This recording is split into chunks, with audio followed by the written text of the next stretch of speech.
ମୋ ସ୍ୱାମୀଙ୍କୁ ପିଟି ପିଟି ମାରିଥିଲେ। ଆମ ପରିବାରକୁ ଛାରଖାର କରିଥିଲେ। ଜଣେ ବ୍ୟକ୍ତିଙ୍କୁ ନିର୍ମମ ଭାବେ ପିଟି ପିଟି ହତ୍ୟା କରିଦେଇଥିବା ଅଭିଯୋଗ ଉଠିଛି। ଏହି ଘଟଣାରେ ପରିବାର ଉପରେ ଦୁଃଖର ପାହାଡ଼ ଭାଙ୍ଗି ପଡ଼ିଛି। ମୃତକଙ୍କ ଜଣେ ସ୍ତ୍ରୀ କାନ୍ଦି କାନ୍ଦି କହିଛନ୍ତି ଯେ ମୋ ସ୍ୱାମୀଙ୍କୁ ମାରିଥିଲେ, ଆମ ପରିବାରକୁ ଛାରଖାର କରିଥିଲେ। ଏହି ଘଟଣା ଘଟିଛି ଜଗତସିଂହପୁର ଜିଲ୍ଲା ସଦର ଥାନା ଚାଟରା ଗାଁରେ ଯୁବକଙ୍କୁ ପିଟି ପିଟି ହତ୍ୟା ଅଭିଯୋଗ। ମୃତ ଯୁବକ ଚାଟରା ଗାଁର ବାସୁଦେବ ଦାସ। ସଦର ଥାନାରେ ଏତଲା ପରେ ପୋଲିସ 2 ଜଣଙ୍କୁ ଅଟକ ରଖି ପଚରାଉଚରା ଜାରି ରଖିଛି। ସେ 2 ଜଣ ହେଉଛନ୍ତି ନିଆଳି ଗ୍ରାମର ରତିକାନ୍ତ ପାଢ଼ୀ ଏବଂ ଜୟବଡ଼ର ଯଦୁଆ ବାରିକ।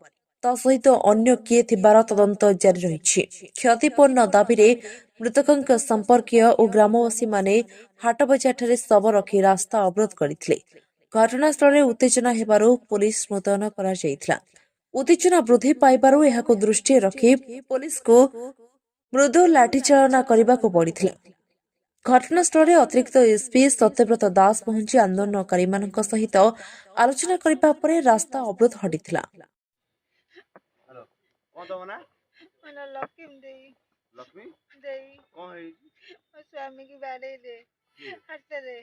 ମୋ ସ୍ୱାମୀ ତାଙ୍କର ମଦ ପିଉଥିଲା, ତାକୁ ମଦ ଦେଲେ ପିଇବାକୁ, ପିଇକି ତାକୁ କହିଲେ ମାଗିଆ ତୁ ଗୋରୁ ବାଟରେ ବାଡ଼େଇଲେ ଜବରକିରି ବାଡ଼େଇ ଘର ପହଞ୍ଚି ନେଇକି ରହିଲେ। ଘରୁ ଆଣି ସେ ବୁଢ଼ିକି ଟଟିଆଟେ ମାଇଲେ, ତା ବେକୁ ଚିପି ଦେଲେ, କାହିଁକିରି ଆଇଲେ। ମୁଁ ଯେ ରହିଛି ମୋ ଛାତି ନଗେଇ କହୁଛି କଣ ଛୋଡ଼ିଦେବ, ମୋ ଘରେ କେତେ କଥା କହିଲି।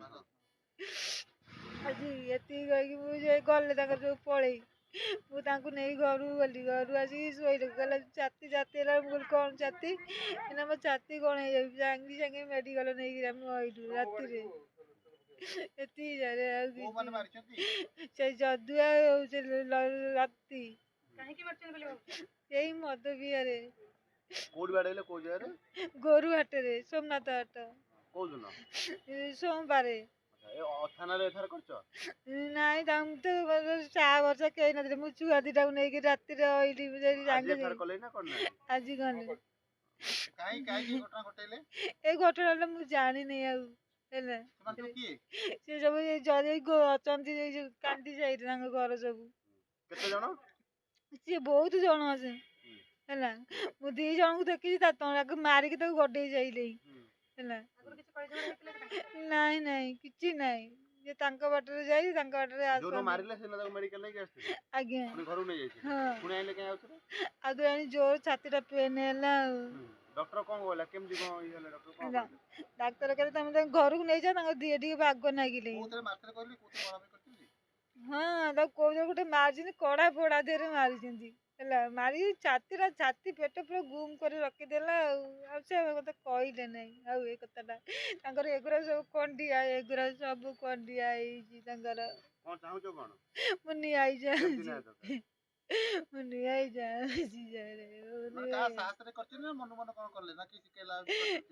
ନାଇଁ କାହା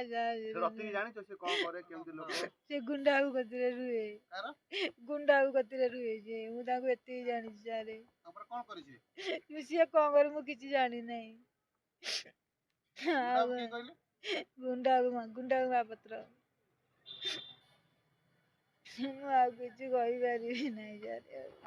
ଆଦିତ୍ୟ ଦାସ। ଆଜ୍ଞା, ବାପା ଘରେ ଥିଲେ। ରଥିର ଯଦୁଆ ଡାକି ନେଲେ, ଭାଇ ଆସ ବସିଆ ହାଟରେ। ବସିବା କାରଣ କହି ତାଙ୍କୁ ମଦ ପିଇକି ତାଙ୍କୁ ମାରିକି ନାଳ ସାଇଡରେ ଫୋପାଡ଼ିଛନ୍ତି। ଆମେ ମାଆଙ୍କର ମୋର ଖୋଜିଗଲେ, ବାପା ରାସ୍ତା ପଟେ ଗଁ ହଉଛନ୍ତି। ଆମେ ହଠାତ୍ ମେଡ଼ିକାଲ ନେଇକି ଗଲୁ। ତାପରେ କିଛି ସମୟ ପରେ ସାଲାଇନ୍ ଇଞ୍ଜେକ୍ସନ ଲାଗିଲେ। ବାପା ଟିକେ ଭଲ ଥିଲେ। ତାପର ଦିନ ବାପା ବାଗ ରହିଲେ। ତାପରେ ଘରକୁ ଗଲେ। ତାପର ଦିନ ଗଲେ ବାପା ଅବସ୍ଥା ଖରାପ ମେଡ଼ିକାଲରେ। ତାପର ଦିନ ଗଲାବେଳକୁ ତାପରେ ଆମ ବୁଢ଼ୀ ମାଆକୁ ଆଉ ମୋ ସାନ ଭାଇକି ମୋ ବୋଉକୁ ମାରିଛନ୍ତି। ରଥିର ଯଦୁଆର ଘୋଷଣା କରିଛନ୍ତି। ଆମେ ସେ କଥା କଲେ ଆମକୁ ଧମକ ଦେଇଛନ୍ତି ମାରିବେ ବୋଲି।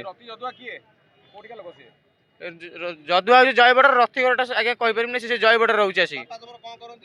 ବାପା ହାଟରେ କାମ କରନ୍ତି ଆଜ୍ଞା, ଦଣ୍ଡିଆ।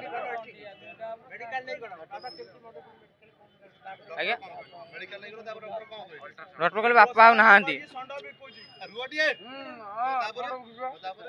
ଡକ୍ଟର କହିଲେ ଆଉ ନାହାନ୍ତି ବାପା, ଆଉ ସେଥିପାଇଁ ଆମେ ଘରକୁ ମାଆଙ୍କୁ ନେଇକି ଗଲି ଆଉ। ଆମକୁ ନ୍ୟାୟ ଦରକାର। ମୋ ବାପାକୁ ମାରିଦେଲେ ଆଜ୍ଞା, ମା ପୁଅ ଆମେ କେମିତି କଣ କରିବୁ? पुलिस को अटक रखी पचरा जगह चाहे केमती न्याय दरकार कोन कोन हवा दरकार आउ जो 5 जन अछि जे 5 जन कांदी केतो जन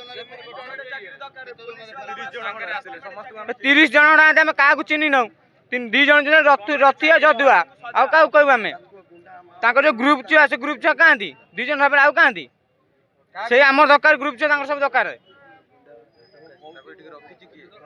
आज हमर